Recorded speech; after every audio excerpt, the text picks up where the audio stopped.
That means that you end up with 100 times more help than what you dished out, ideally.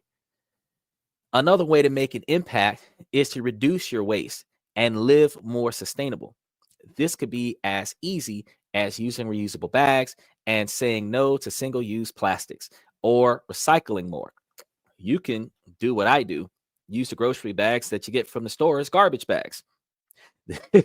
If you have pets, you can use those grocery bags that you get from the store as poop bags.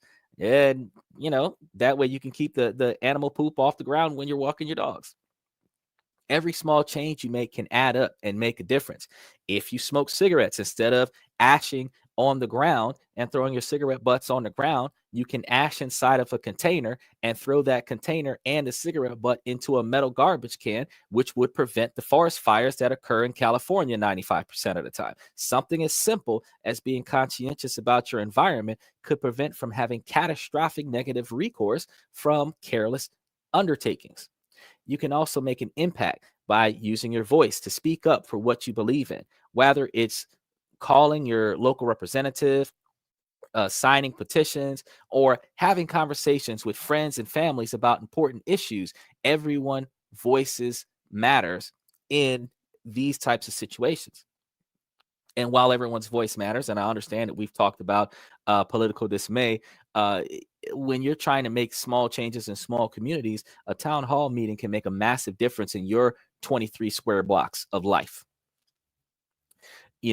Being able to go to a school board and make a massive change. It might not change the entire school structure, but it'll at least change the 3 schools that your kids go to between first grade and high school.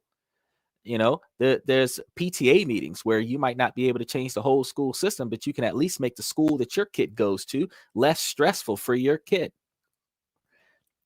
You got to make sure that every step that you take is for the betterment of the people around you. That way, the people around you can take steps towards your betterment. So let's not forget about the power of education while we're talking about schools and self-improvement.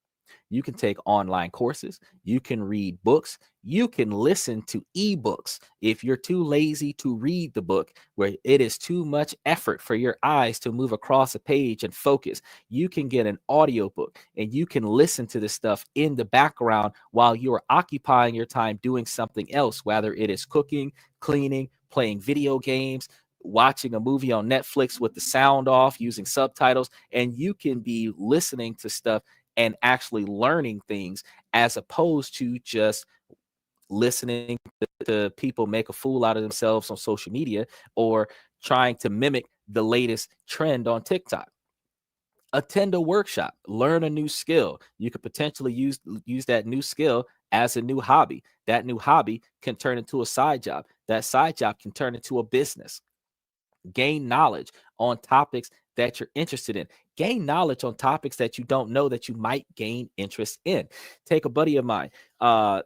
He's been an Uber driver for a long period of time, and he's starting to struggle with Uber, not because he's getting bad reviews, but because he's not getting as many rides as he would need to pay for his standard of living. Now he's considering getting a CDL and start being a truck driver. I told him during the pandemic he could have got a CDL. He didn't even need to be a truck driver, but he could have got a CDL, and then he could have gotten a commercial van, and then he could have did his own thing. He could have side jobbed with local cab companies and all kinds of things with the CDL. But it takes him doing his own research and being able to expand his own knowledge on other ways to improve himself so that he could potentially be a little bit better than what he was. I was trying to teach him how to drive a stick. He's going to go and get a CDL so he can drive an 18-wheeler. 18-wheelers have 18-speed transmissions. He's going to need to know how to drive a stick. I tell everybody, go and buy you a 1990 something standard shift vehicle and learn how to operate that, even if that's not your primary car as an adult. Make sure that one of the 2 cars that you own is a manual shift car. Learn how to drive a stick, because it's going to come in handy if you travel to other countries where they have manual shift rental cars. It's going to come in handy when you are renting or leasing a car and you end up with a standard shift car, because they're going to be cheaper because they're less desirable. And If you're going to buy a new car, you might end up buying a new car that's a standard shift car, especially if it's not an electric car, and they're easier to maintain and they're better to control.